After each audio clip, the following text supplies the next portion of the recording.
कि एक नहीं हो सकते। और क्या आपको लगता है कि ये दोनों ही लोग स्वाभाविक रूप से शत्रु हैं एक दूसरे के? ये कुछ ही लोग कहते होंगे, और जो कुछ लोग कहते होंगे वो मेरे ख्याल से राजनीति से ही संबंधित लोग होते होंगे। जी जी जी क्योंकि मेरा मानना है कि ये तो कोई भी जानकार आदमी नहीं कहेगा। जी। यादवों की जो उत्पत्ति है वो भी एक ब्राह्मण माँ की कोख से ही है। जी। जो यदु थे महाराज, उनके पिता जो ययाति थे, ययाति की पत्नी थी देवयानी, और देवयानी दैत्य गुरु शुक्राचार्य की पुत्री थी। और शुक्राचार्य एक ऐसे ब्राह्मण थे असुरों के जो उस समय बृहस्पति जो देवताओं के गुरु थे उनसे भी ज्यादा श्रेष्ठ सोच थी। वो एक तरह से एक साइंटिस्ट थे। उन्होंने एक ऐसा मंत्र इजाद कर लिया था जिससे मरे हुए व्यक्ति को जीवित कर दिया जाए। तो उनकी पुत्री थी देवयानी थी। देवयानी का ययाति से विवाह हुआ, उससे यदु पैदा हुए। तो ब्राह्मण की कोख से ही यादवों का जन्म हुआ है। तो ये मुझे तो लगता नहीं कि उनकी माँ जब ब्राह्मण। दूसरी बात, कन्हैयालाल माणिकलाल मुंशी ने एक किताब लिखी है, बड़ी अच्छी किताब है, अगर कभी मौका मिले तो आप लोग भी पढ़िएगा, भगवान परशुराम। ब्राह्मण समाज में परशुराम बहुत पूजनीय है, वो ईश्वर के अवतार माने जाते हैं। जब सहस्त्रार्जुन, जब उन्होंने ये शपथ ली कि मैं धरती को क्षत्रिय विहीन कर दूंगा, तो उस समय का जो उनका शत्रु था सहस्त्रार्जुन, वो उनके पीछे पड़ गया। तो परशुराम प्राण बचाने के लिए दौड़े। तो किसी राजा ने परशुराम को शरण नहीं दी अपने यहाँ, क्योंकि उसका इतना आतंक था सहस्त्रबाहु का। तो एक भागते भागते वो जंगल के कबीले से गुजरे। उस कबीले का सरदार एक यादव कुल का व्यक्ति था जिसका नाम था भद्रश्रेष्ठ।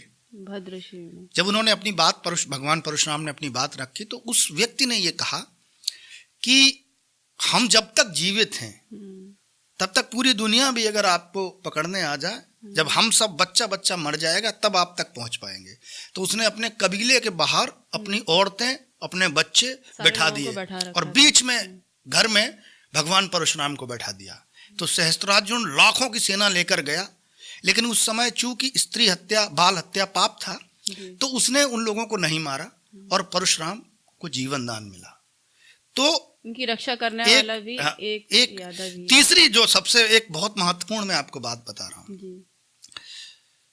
कृष्ण सुदामा की मित्रता तो आपने सुनी होगी, वो एक, लेकिन एक बहुत महत्वपूर्ण बात जो कम लोग जानते हैं, भगवान परशुराम के बहुत शिष्य रहे हैं, और रामायण काल में भी भगवान परशुराम रहे हैं और महाभारत काल में भी रहे हैं। भगवान परशुराम के महाभारत काल में 3 प्रमुख शिष्य थे, क्षत्रिय भीष्म, ब्राह्मण द्रोणाचार्य और शूद्र कर्ण। हाँ, भीष्म, द्रोणाचार्य और शूद्र कर्ण।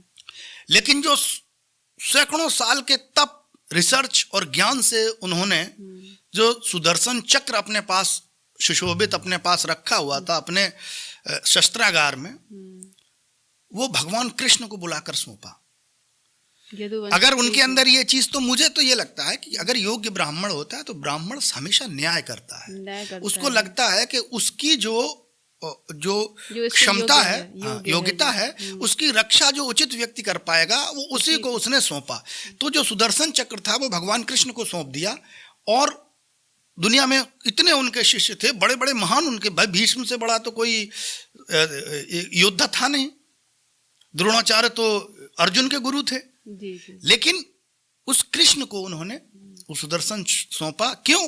क्योंकि उनको कृष्ण योग्य लगे। उनको लगा कि यही एक व्यक्ति है जो यदुवंशी था, कि यही एक व्यक्ति है जो समाज की रक्षा कर सकता है। तो मुझे लगता है बहुत थोड़े लोग ये बात कहने वाले हैं, जो लोग जानते होंगे वो इस तरह की बातों में कोई विश्वास नहीं करेंगे।